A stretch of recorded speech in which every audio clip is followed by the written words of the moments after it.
Characteristics of living beings. First, growth and development. जितने भी living beings होते हैं वो सब एक ग्रोथ दिखाते हैं, एक डेवलपमेंट दिखाते हैं। ग्रोथ कैसी दिखाते हैं? Permanent and irreversible. For example, एक बार किसी एनिमल या एनिमल की हाइट अगर बढ़ गई तो वो कितनी रहेगी? वो हाइट उतनी की उतनी रहेगी, वो वापस रिवर्स कंडीशन में नहीं आएगी। या जो एक ड्राई वेट होता है, एक ड्राई वेट जो होता है उस ऑर्गेनिज्म का, वो उतना ही रहता है। फॉर एग्ज़ाम्पल, अगर कोई बड़ा ह्यूमन बीइंग है और वो चाहे कि बिल्कुल उसका वेट एक न्यू बॉर्न बेबी जैसा हो जाए तो वो वापस से वैसा नहीं हो सकता। तो ग्रोथ और डेवलपमेंट जो होती है एक पर्टिकुलर टाइम के बाद जाकर रुक जाती है। Second, protoplasm. Protoplasm, the body of living being consist of cell. जितने भी लिविंग बींग्स होते हैं उन सब की बॉडी कैसे बनी होती है? सेल से बनी होती है। और सेल के अंदर एक मटेरियल पाया जाता है जिसे कि प्रोटोप्लाज्म कहते हैं। ये एक सेल है, सेल के अंदर न्यूक्लियस है और ये पूरा, और भी अदर मटेरियल्स होते हैं सेल के अंदर, और ये पूरा एक जो लिक्विड टाइप मटेरियल होता है इसे कहा जाता है साइटोप्लाज्म। ये साइटोप्लाज्म ही क्या है? फिजिकल बेसिस ऑफ लाइफ है। जितनी भी वाइटल एक्टिविटीज़ होती हैं वो सब इस प्रोटोप्लाज्म के अंदर ही होती हैं। Third, cellular organisation. Cellular organisation का मतलब है यहाँ पे जो भी ऑर्गेनिज्म है उसकी बॉडी एक या एक से ज़्यादा सेल से मिलकर बनी होती है।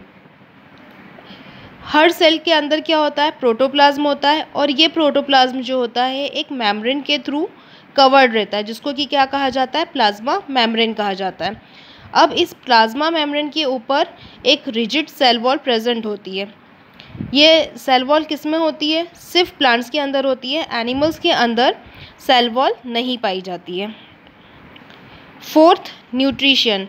जितने भी लिविंग ऑर्गेनिजम्स हैं उन सबको न्यूट्रिशन की ज़रूरत होती है। क्यों ज़रूरत होती है न्यूट्रिशन की? ताकि वो प्रोटोप्लाज्म का सिंथेसिस कर सकें, उनकी ग्रोथ कर सकें, उनका डेवलपमेंट कर सकें। प्लांट्स जो होते हैं वो वाटर को एब्जॉर्ब करते हैं, मिनरल को एब्जॉर्ब करते हैं सॉइल से, कार्बन डाइऑक्साइड लेते हैं एनवायरनमेंट से, और फोटोसिंथेसिस की प्रोसेस करते हैं। क्लोरोफिल की प्रेजेंस में वो फोटोसिंथेसिस बनाते हैं। इस तरह से प्लांट्स का न्यूट्रिशन बन जाता है। एनिमल्स कैसे ऑब्टेन करते हैं अपना फूड? वो प्लांट्स के थ्रू अपना फूड ऑब्टेन करते हैं। तो इस तरह से उनको न्यूट्रिएंट्स प्रोवाइड हो जाते हैं। फिफ्थ है metabolism.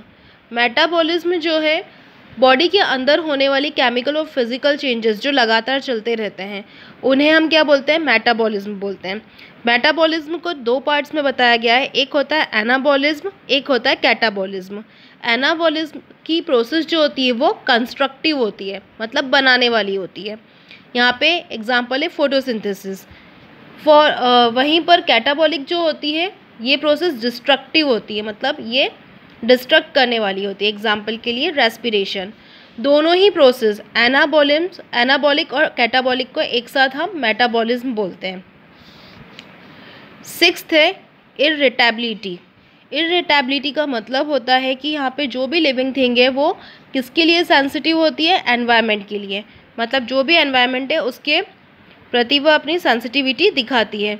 For example, mimosa pudica, touch me not, छुई मुई का पेड़ जिसे हम हिंदी में बोलते हैं।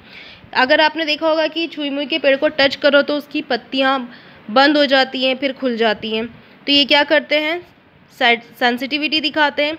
इसी टाइप से जो प्लांट्स होते हैं अगर उनको धूप में रखा जाता है तो जिस साइड से धूप आती है वो उनकी डायरेक्शन उस सोर्स ऑफ लाइट की तरफ हो जाती है। तो यहाँ पे प्लांट्स भी क्या कर रहे हैं? अपनी इरिटेबिलिटी शो कर रहे हैं।